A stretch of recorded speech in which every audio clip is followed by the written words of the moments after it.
Now, how do you change?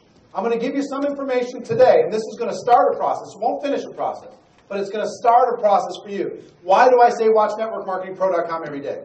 It's not an egotistical thing for me. It is the only industry-specific, daily discipline that I could give you that will remind you and start to program you in a positive way for this profession on a daily basis. Whether or not it seems to matter. You know what? It won't matter in one day or a week or a month. But a year from today, you'll be a different person. You will slowly reprogram yourself for success. Now, what do you need to do? If you want to reprogram this to change your thoughts, it's a 4-step process. 1, awareness. You need to raise your awareness and say, what are the issues that are holding me back? Raise your awareness. I'm afraid of making money. Deep down, I've been told so many times that, rich people are evil. I've seen so many movies. I've been told so many times all these different things that, maybe that's true. So, awareness of whatever the issues are for you. Awareness of your limiting beliefs about your ability to lead. You might say, I'm not a leader. I might be able to find some people, but I'm not a leader. Well, that's going to hold you back. So, awareness is number 1. 2 is understanding. You understand, okay, this is a very important thing for me. This is a life lesson for me. And here's the thing with life lessons. If you don't learn them, they will repeat and repeat and repeat and repeat. Just like hitting the print button and hitting the print button and hitting the print button. It's not the computer's fault and it's not the printer's fault. If you keep hitting the print button and you don't go fix the issue, you're going to be left with that typo in your life forever. But if you become aware, oh, I can go change this. Here's the problem. I understand, oh, when I get a typo, here's what I do.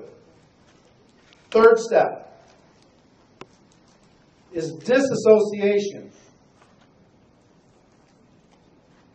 with the things that are holding you back. Disassociation with hitting print over and over and over and over when it's not getting you a result. Saying, no, that's not my pattern anymore. That used to be my pattern, it's not anymore. And then step 4, reprogramming. Reprogramming you to be able to have total control of your life. And here's the best place to look. What are the repeating patterns that happen in your life? What are the repeating patterns? I get to this stage, and then this happens. And then I get to that stage again, and then it happens again. And then I get to that stage again, and then it happens again. Okay, this is a pattern. You're going to find patterns in your relationships, patterns in your health, patterns in your network marketing business. And you need to identify the patterns and then go through this 4-step process of awareness, understanding, disassociation, and then reprogramming. If you'll do that, then you can be free. Okay? So, programming is going to shape your thoughts. And here's what I mean by shaping your thoughts. We all have a mental scales. Okay? We take an idea. Somebody says, what do you think of this? We take that idea and we put it on our mental scales. And if it shows up a 1 on a scale of 1 to 10, we don't think it's that important. We don't pay any attention to it. If it shows up a 10 based upon our programming, this is a 10. This is very important. You act on the 10. Okay? And there's no difficulty acting on the 10s. That's easy. Think of the strongest things in your culture. Whatever the culture is, there's many cultures in this room. What are the strongest things in the culture? Those are not difficult to do. It's going against that culture that's difficult, right? The strongest things in the culture are easy to do. They're natural to do. They're no problem to do. Why? Because you've been programmed that this is what will bring happiness, success, security, comfort, belonging. Okay, I'll do it. And it's easy. You might fight it when you're 2 years old, but you probably don't fight it now.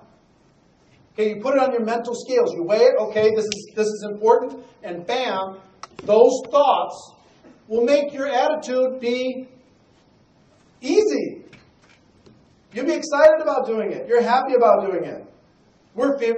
Our family is very family-oriented. So getting together for family, with all of our family all the time, that is not hard. We do that with a good, positive, excited attitude all the time. There's some families in this room, that is not your culture. Right? It's like pulling teeth to have those types of interactions.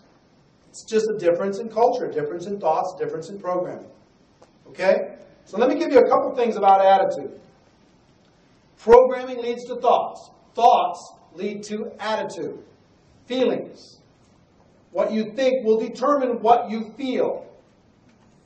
Okay? Let me give you 4 things. I borrowed this from Jim Rohn on attitude. How you feel about 4 things will really shape you. How you feel about your past. There's some of you in this room that are just absolutely beating yourselves to death about what you didn't do, the things you haven't performed, the things you haven't lived up to, your unfulfilled promises.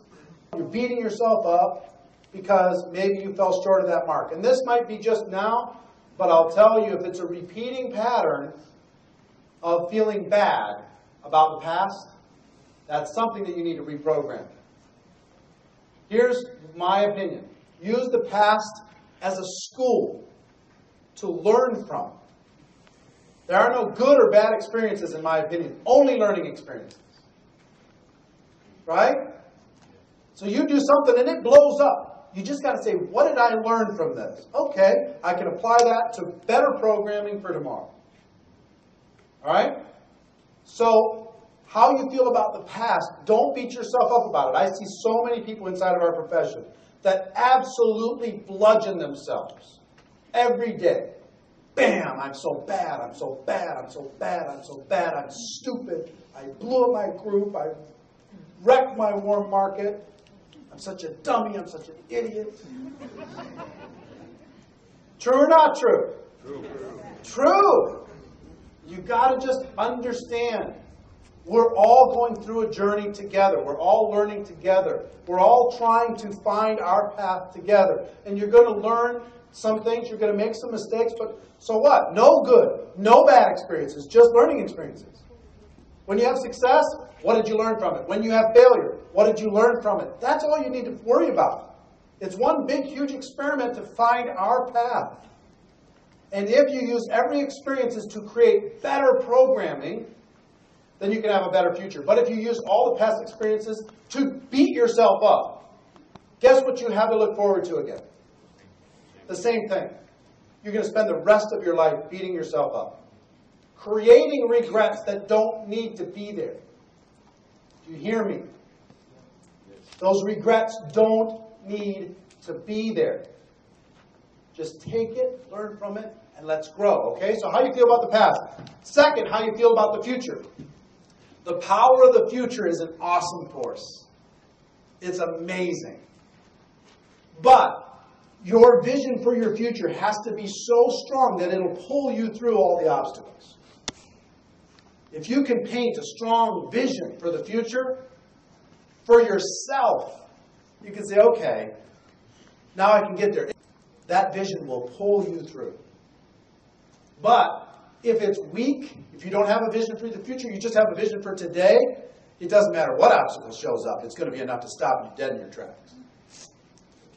So this is programming. Again, how you feel about the future is really important for your future. Number 1, for your group's future. Number 2, for the company's future. Number 3, maybe your country's future. Number 4, how do you feel about that? Third, how you feel about each other is going to create incredible programming. We all need each other.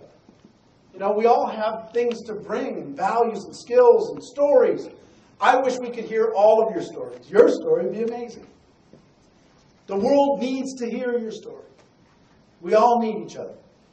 Each of us need all of us. All of us need each of us. We're all a part of this journey together. So how you feel about that is important. Now, how you think about it, based upon your programming, some of your programming is, those guys are outsiders. They're not our race. So, that will create thoughts when it comes to working together, which will create feelings when it comes to working together. And even though you nod and you smile and you do the activities at the events, it's not going to lead to a global family. It's going to lead for you to a little bit of isolation of just your people, for you, which is a choice.